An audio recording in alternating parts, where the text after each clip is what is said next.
Hi, everyone, and welcome to a brand new weekly podcast we're doing here at the Bipartisan Policy Center, breaking down the biggest stories in immigration policy. I'm Jordan LaPier. And I'm Hunter Hallman. If you want to stay up to speed on the fast-changing world of immigration policy, this podcast is for you. You can subscribe to this podcast and all of BPC's podcasts on iTunes or stream on our website at bipartisanpolicy.org. And speaking of our website, you can find more information about every topic we discuss here at bipartisanpolicy.org/immigration. This week, we're talking about DACA and Dreamers, extreme vetting and the travel ban, and sanctuary cities and interior enforcement.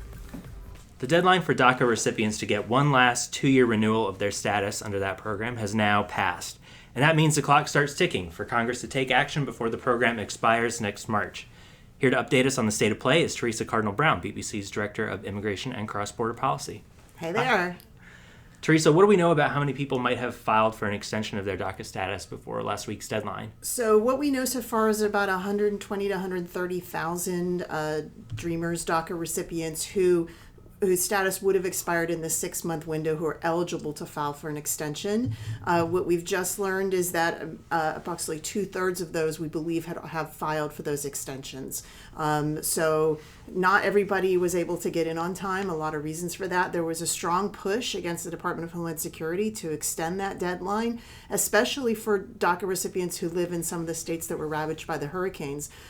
Texas is one of the top states where DACA recipients live, so is Florida. But the department decided only to extend the ability to file for extensions for residents of Puerto Rico or the Virgin Islands on a case-by-case basis. And there aren't a lot of folks in those two territories who are DACA recipients. So for most people, October 5th was the deadline. So, as you mentioned, there was some talk about extending the deadline in a broader sense. What do we know about why that didn't happen or what the decision-making process was there? Unclear. Secretary of Homeland Security, Acting Secretary Elaine Duke, testified before Congress, was asked about this. She claimed that she hadn't heard any requests, but the members of Congress claimed differently, that a lot of people had written them asking for requests. It's unclear why the administration chose not to extend the deadline. What we do know is that means that as folks' status expires, whenever their 2-year renewal expires, that is when they will become removable from the United States, deportable again. So now the focus turns to legislative action, and it seems that all sides want to come to some sort of resolution on this, correct? Yes, that's what everybody says, but what people think is the right resolution is now different depending on who you talk to. So the president started this off shortly after the DACA rescinding announcement by having dinner with the Democratic leaders Nancy Pelosi and Chuck Schumer, and there was divergent views about whether or not a deal was struck there. He's now had dinner with a bunch of Republican leaders, and they have come out with different ideas about what this deal should entail. So it's unclear where we go now. Right, so 2 DACA dinners so far. What do we know about what was discussed at these dinners, and if they've brought us much closer to a deal Well, at this we point? know that DACA and Dreamers were discussed at both. Right. The details are a little hazy and depend on who you talk to. Yeah. After the first dinner, Pelosi and Schumer issued a statement that said that they believe that there was a deal, that DREAM Act legislation could be passed along with some border security funding and processes, not the wall. The administration said, oh, no, we never said not the wall. And now with the Republican dinner, Republican members are coming out of that and saying, well, there has to be a lot of other enforcement things as part of this, and we're only talking about just the DACA recipients, not a broader DREAM population. So the answer really is we don't know. The White House has said they're going to issue some written document of statement of principles of what they want to see in the legislation. That will be the first sort of written marker that we see, and that may set the tone for the debate in Congress. What's your read on what the biggest sticking points might be in terms of reaching a deal? Well, I think from the Democratic side, there are several sort of what I would call red lines that they have made very clear. They don't want to talk about the wall. They don't want to talk about wall funding. Any significant interior enforcement efforts are probably also something they will oppose. The Dreamers themselves has said they will not support legislation for their status at the cost of their parents suffering more deportations. So that's probably a red line as well. Some of the other things that have been mentioned, things like The RAISE Act that Senators Perdue and Cotton had issued earlier this year, which would lower the overall immigration levels to the country, that's probably also something that's off the table. For the Republicans, they are looking very significantly at how much enforcement they can get for this deal. And they are looking at things like E-Verify, mandatory checking of employment authorization by employers. They're looking at whether or not issues that they call chain migration can be addressed. Yeah, can you explain a little bit about what that term means? Chain migration is a term that has been applied by some in the immigration debate to the fact that our immigration laws allow some immigrants to sponsor their family members. So one person immigrates from a family, they can then sponsor other people in that family, and they can in turn sponsor other people, and so they call that a chain of migration. In this particular context, the claim is being made that if you allow the Dreamers to get citizenship, they can then sponsor their undocumented parents for green cards, and that would allow those parents to get citizenship as well. I think that's a little bit of a not accurate argument. While once you obtain citizenship, you are eligible to sponsor your parent if you're over 21. In this case, most of the parents of these undocumented Dreamers are themselves undocumented, and we would be subject to bars currently in the law of getting that status. So even if the child could sponsor them, they couldn't benefit from that sponsorship. And so it's unclear how big an issue this really is. Okay, and what other Republican red lines are there? I'm sorry, I kind of cut off the list there to get an explanation on one that people might not have heard I think before. those are sort of the big ones that people are looking at. Other things may relate to sanctuary cities or Kate's Law, the punishments for people who re-enter the country and commit crimes. Again, I think those are things that probably might be too big for this kind of a package to handle. So on the kind of the other side of the equation, the legislative replacement for the DACA program, there are quite a few options already on the table. Most notably, I think the DREAM Act has been around for a while. Over 10 years, 15 years. And there are a couple of other proposals, including one that came out last week. Can you kind of just give us a sense of the field of choices? Sure. So the original bill, the DREAM Act, was originally introduced in the early 2000s by Senator Durbin and several other senators. The current version was introduced this year by Senator Durbin and Senator Graham. And that bill would probably cover the largest number of so-called Dreamers. And those are the people who came before they turned 18 to the United States unlawfully, have been residing here since that time, and for the most part see themselves as Americans. Other bills have been introduced by Republicans. So in the House, there's the Recognizing Americans' Children, or the RAC Act, that Representative Curbelo from Florida has sponsored, because of various provisions, such as you have to come before the age of 16 and the date by which you had to have come. That bill would probably cover a slightly smaller number of Dreamers. And then there's a new bill by Senator Tillis that was just introduced that also would provide a permanent status, but also has some other disqualifiers that make it a slightly different set. So they're all generally paths to green cards for this group of people. They would go beyond the folks who currently have DACA status, so it's other people who fall in similar situations but may not have met the original dates and ages in the DACA program itself. They also contain various other provisions about what level of work or study or military service you have to have. Are there DACA recipients that wouldn't be eligible under any of these? My understanding is if they currently were eligible for DACA status, they would most likely be eligible for all of these bills, unless something happened in the interim that changed that, such as a criminal act. But for the most part, current DACA recipients would be eligible under all of these bills. So I guess the final question is, where do we go from here? There are lots of options on the table and a lot of sort of potential negotiating points. How do we come to a deal? Well, that's a really key question, because no one quite knows what the process looks like from here. You have multiple players. You have the White House. You have the Democratic leaders in the House and the Senate. You have the Republican leaders in the House and the Senate. And nobody's quite sure who's supposed to be talking to whom to negotiate a deal. I think at the very end of the day, honestly, it will have to come from the president. The president has to sign legislation, so he's going to have to determine what kind of a deal he's willing to accept. I think the Democrats are more united, and so obviously Speaker Pelosi and Leader Schumer will be able to speak for their caucus on this. On the Republican side, the House and the Senate Republican conferences have slightly different dynamics they have to play to within their own conferences. So it's unclear how they're going to reconcile their differences to come to the table. Okay. Thanks, Theresa. Now let's turn to what President Trump calls extreme vetting, the travel ban, visa issuances, and other new developments. Theresa is still here with us for this conversation. Theresa, when he was a candidate, President Trump called for extreme vetting of visitors and travelers from other countries, especially Muslim countries. And with the new travel ban announced next week, his administration is looking to make good on some of those promises. What does extreme vetting look like now? So the president, as many remember, issued his travel ban early in January. And what most people forget about that executive order was the entire reason for having that temporary ban was so the administration could figure out what more they needed to do to vet visitors to come to the United States. So the administration has now done that, and on September 24th, they issued a new proclamation. Some are calling it the new travel ban because it does list specific countries and individuals from those countries who may not be able to get visas. But probably more important to that is the process that led up to that.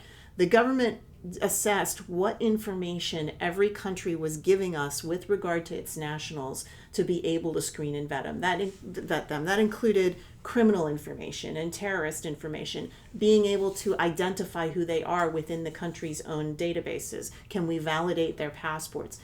The administration, the State Department and Homeland Security Department, did this for every country in the world.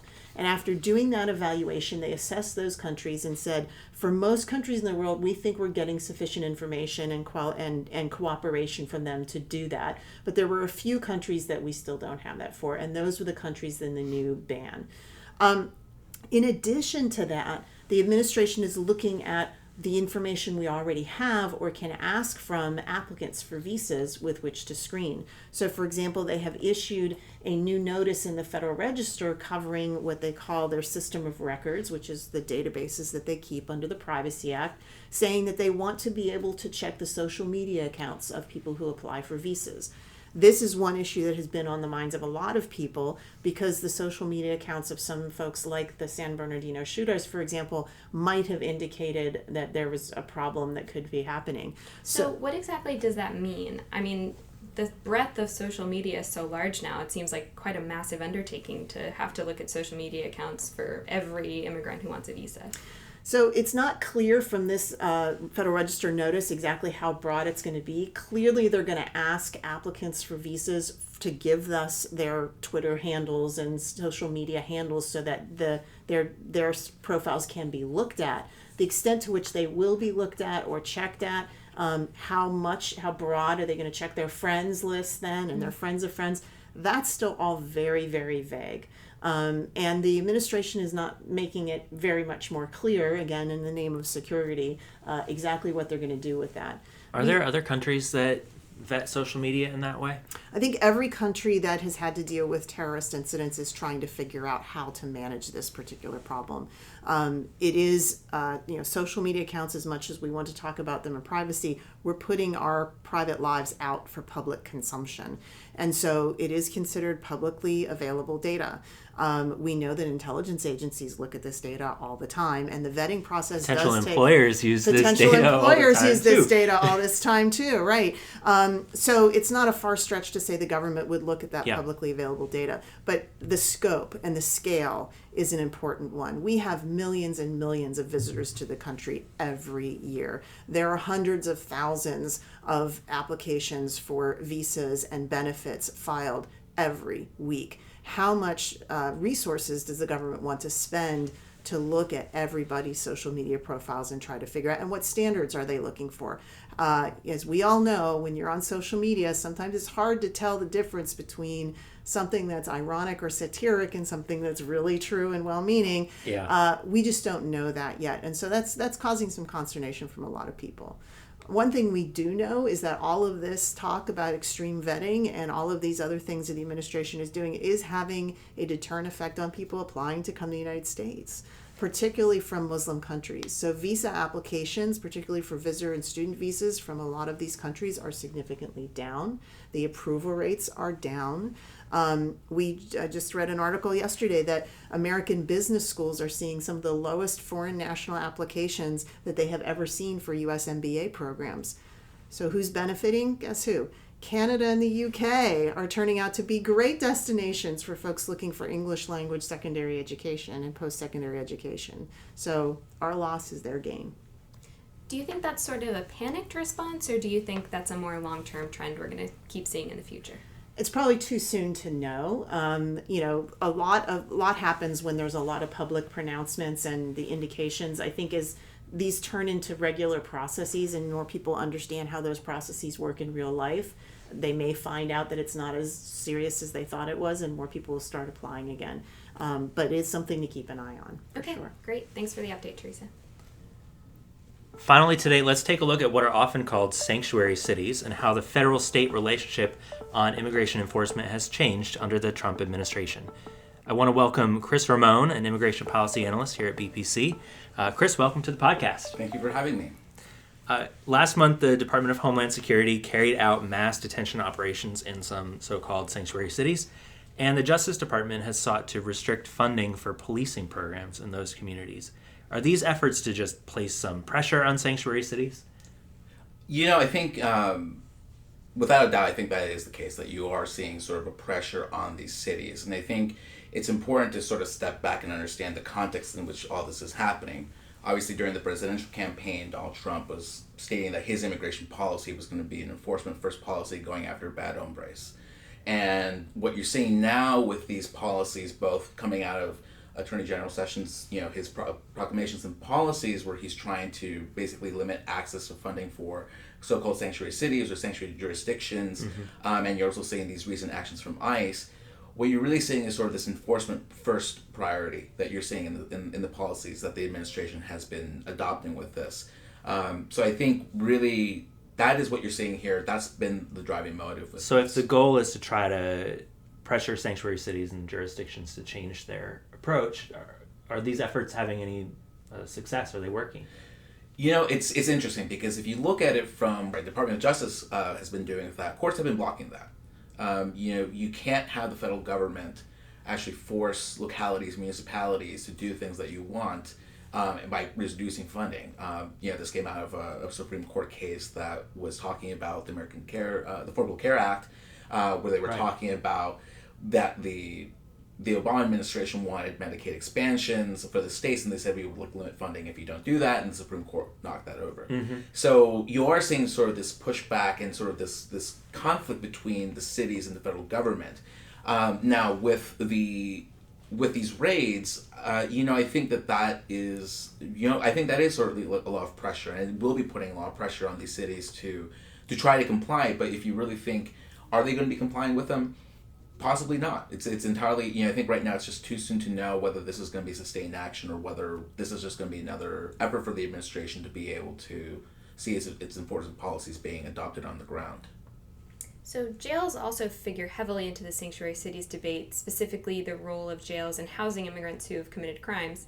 What does the data say about that population? So this is actually where, what we were just talking about a moment ago, whether it's effective or not.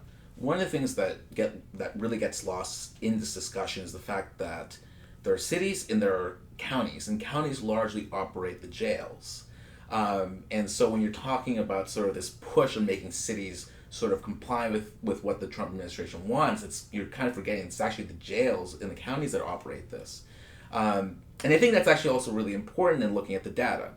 If you look at the data, it's actually largely incomplete.